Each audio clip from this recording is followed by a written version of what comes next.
Et si je vous disais que l'Algérie est le premier et l'unique pays africain à avoir obtenu une palme d'or à Cannes? Installez-vous confortablement parce qu'aujourd'hui on va parler d'un film immense, épique, incontournable, chronique des années de braise de Mohamed Lakhdar Amina.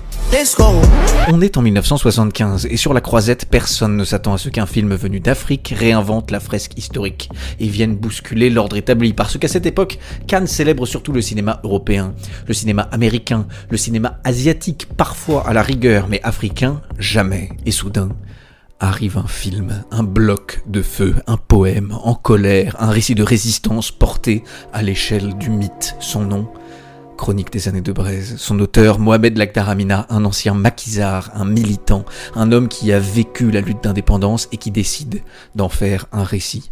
Mais pas un récit glorieux, pas une ode militaire, une tragédie, un chant profond qui ne parle pas seulement de la libération, mais de tout ce qui l'a rendu inévitable. Pendant près de 3 heures, le film traverse un siècle, de la colonisation française à l'insurrection, mais sans héros, sans simplification, on suit un père et son fils à travers les épreuves du peuple algérien.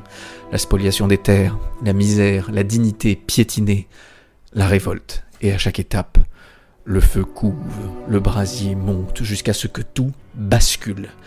Visuellement, c'est un choc, des milliers de figurants, des scènes de bataille tournées dans des paysages écrasés de lumière, des plans larges, puissants, mais le rythme, lui, est lent, solitaire, comme les chants d'un peuple qui attend, qui endure, qui se prépare. Le film n'imite pas le cinéma occidental, il invente sa propre langue, un cinéma politique, lyrique, sans compromis. Et à Cannes, c'est la sidération. Le jury présidé par Jeanne Moreau est frappé et lui remet la Palme d'Or. Pour la première fois de l'histoire, un film africain gagne la récompense suprême. Et aujourd'hui encore, aucun autre pays africain n'a réédité cet exploit.